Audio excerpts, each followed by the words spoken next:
রুটির সাথে যদি গরমা গরম তড়কা পাওয়া যায় তাহলে তো বেশ জমেই যায়, তাই না? আজকে আমি সেই রকমই একটা তড়কার রেসিপি দেখাবো তোমাদেরকে। শুকনো কড়ার মধ্যে আমি গোটা জিরে, মৌরি, ধনে, এলাচ আর একটা শুকনো লঙ্কা একটু তার মধ্যে সেঁকে নিয়েছিলাম।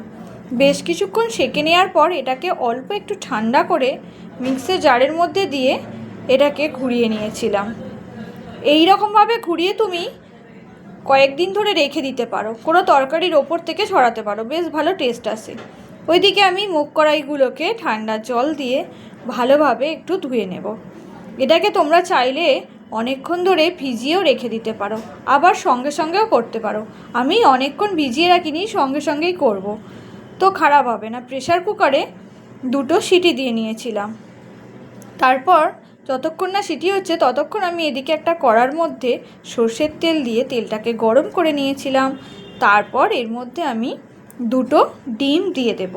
তোমরা চাইলে আরও বেশি ডিম দিয়েও করতে পারো, আমি 2টো ডিম দিয়েই বানাচ্ছি। তো এটাকে এইভাবে নেড়ে চেড়ে ভেঙে ভেঙে নিতে হবে, যাতে এটা পরে ভাজা ভাজার সময় ঝুড়ো ঝুড়ো হয়ে যায়। বেশ খুন্তি দিয়ে নেড়ে চেড়ে নিতে হবে। এবার আমি অল্প করে একটু নুন ছিটিয়ে দেব ডিমের মধ্যে। এটাকে ভেজে তুলে নিয়েছিলাম। তারপর আবার কড়ার মধ্যে আমি তেল দিয়ে, ততক্ষণে ওদিকে আমার তরকাটা সিদ্ধ হয়ে গেছে। এদিকে কড়ার মধ্যে আমি দিয়ে দিচ্ছি গোটা জিরে, তার সাথে কুচনো পেঁয়াজ, কোচানো রসুন, আদা আর কাঁচা লঙ্কা। এটাকে একসাথে ভালোভাবে মিশিয়ে ভেজে নিতে হবে নেড়ে চেড়ে। ভাজা ভাজা হয়ে এলে ওপরে দিয়ে দিচ্ছি টমেটো কুচিগুলো। টমেটো কুচিগুলো দিয়ে তারপরে দিয়ে দিচ্ছি একটু আদা জিরে বাটা, তার সঙ্গে রসুনও ছিল। এবার এদিকে আমি দিয়ে দিচ্ছি কাশ্মীরি লঙ্কা, হলুদ গুঁড়ো, জিরে গুঁড়ো, ধনে গুঁড়ো সমস্ত, আর অল্প একটু চিনি দিয়ে এটাকে ভালোভাবে কষিয়ে নিতে হবে। কষানোর সময় অল্প একটু জল দিতেও পারো, নাহলে ওটাকেই ভালোভাবে কষিয়ে নিতে হবে। আর আমার আগে থেকে গুঁড়ো করে রাখা মশলাটাও এর মধ্যে দিয়ে দিলাম। তারপরে কড়াইগুলোকে এর মধ্যে ঢেলে দেব।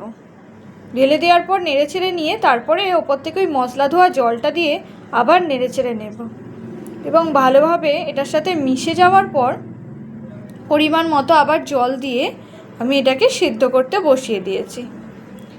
এটা যখন ফুটে আসবে তখন ওই ভেজে রাখা ডিমগুলো এর মধ্যে দিয়ে দেব। দিয়ে আবার বেশ কিছুক্ষণ ধরে আমি ফুটিয়ে নিয়েছিলাম।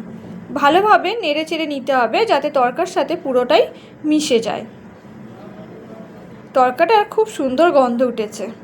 তারপর আমি ওপর থেকে যখন হয়ে আসবে শুকনো শুকনো করে নামিয়ে নিয়েছিলাম, ওপর থেকে ধনেপাতা কুচি ছোড়া আর অল্প একটু ঘি দিয়ে